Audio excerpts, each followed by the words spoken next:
The PFF database dates back to 2006, and we've got 1 week left in the regular season.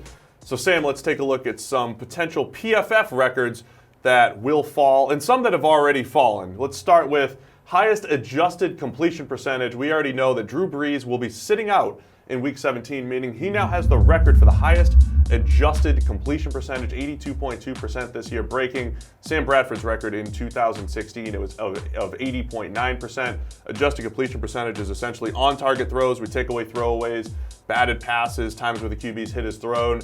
And Brees, one of the most accurate seasons pretty much of all time for any quarterback. Right, adjusted completion percentage is one of our signature stats. It's an interesting number because it does filter out a lot of that noise in traditional completion percentage. You know, that's a statistic that's in the box score, but it's often warped by a lot of things. You throw the ball away a lot, it's not getting picked up. You get drops, it's hurting your completion percentage. But these things filter out those numbers and try and give you a closer reflection of true accuracy for quarterbacks. It's not taking into account ball location. It's not the finest level of detail that we go to at PFF, but it's a pretty good indicator of just fixing that box score a little bit. And like you said, Drew Brees is having another ridiculous season in terms of accuracy. And using that ball location data, Drew Brees is the most accurate quarterback in the NFL, so they are meshing so far this season. Another really interesting one to watch is the most catchable targets without a drop. And there's some caveats to this one because DeAndre Hopkins right now has 103 catchable targets with 0 drops. And that is right now on pace to be the best ever. Second best would be Randall Cobb 2016, but he only had 60 catchable targets at this point. What a special season Nuke Hopkins has happened. Right, it's the most ever by a large distance. And then the ultimate irony is he could lose it in Week 17 with a drop pass at the end because this is a full season's worth of numbers. But not only has he gone the entire season without dropping, but he has had a whole ton of spectacular, one-handed, incredible catches. It's not like he's just been catching all the routine stuff sent his way. He's been catching some of the really hard passes sent his way as well, and still yet to drop a pass. Yeah, when you say best hands in the NFL, you have to look beyond drop rate because it comes down to those types of plays, and Nuke's great at both the spectacular catches and the routine ones. Another one to watch is the deep passing yards. You were surprised by the name that's leading all time. Eli Manning's 2011. When you look at Eli Manning's career, there's a whole bunch of average, and there's this one very special peak season, 2011. He was outstanding throwing the ball down the field. He was outstanding under pressure. Patrick Mahomes currently on pace for only 1365, so this is even going to be a tough one for him, even going up against the Raiders defense in Week 17. Right, the fact that Patrick Mahomes is the guy with a shot to break this record doesn't surprise me at all. The fact that the record is held by Eli Manning, it surprises me hugely. Even when you think about that 2011 season, the thing that stands out to me is how he played under pressure. Like, that was the defining characteristic of his season. It's just incredible performance in the face of sustained, relentless pressure from that Giants offensive line. But I didn't realize that so much of that damage was done through the air. He was so incredible throwing deep that season. And that's a real huge number to have set and stood for that length of time.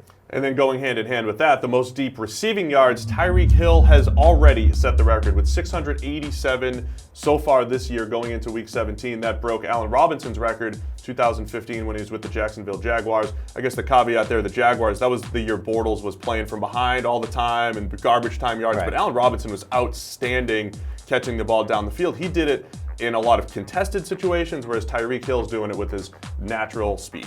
Yeah, the fact that he's already clear of Allen Robinson just reinforces how devastating that Patrick Mahomes to Tyreek Hill connection has been, and obviously he can extend that even further. He has been the best deep receiver in the NFL this season, and apparently one of the best since we've been doing this.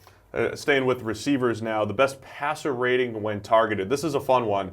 The old record, Robert Meacham, it was Drew Brees to Meacham in 2009, a 152.7 passer rating. But right now, Tyler Lockett has a perfect passer rating when targeted, 158.3. Is this like when you're a 400 hitter in baseball, Sam? You just sit out the last week? Like, just don't even target Tyler Lockett. Just sit on that 158.3. Yeah, apparently all Tyler Lockett does is catch touchdowns and creates a perfect passer rating when Russell Wilson is throwing his way. Doug Baldwin is the number one receiver in that offense, but Tyler Lockett has been making a lot of things happen this season, and that Russell Wilson to Lockett connection is the one that's been yielding the best results when it comes to passer rating. All right, let's wrap it up on the defensive side of the ball. Aaron Donald, he breaks almost every record that we have, and right now on pace for the highest pressure percentage by an interior defensive lineman. He already has the record, but he's splitting it with J.J. Watt. So it's last year's Aaron Donald and 2014 J.J. Watt when he was more of an interior player. Both had an 18.8% pressure rate. Donald right now at 19.1%. This is some beautiful symbolism we got going on here. We got Donald tied with J.J. Watt for basically the best we've ever seen as pass rushing forces, dominant defensive players. And now in 2018, Donald is surpassing Watt and edging, stepping out of his shadow and becoming his own greatest of all time caliber kind of player.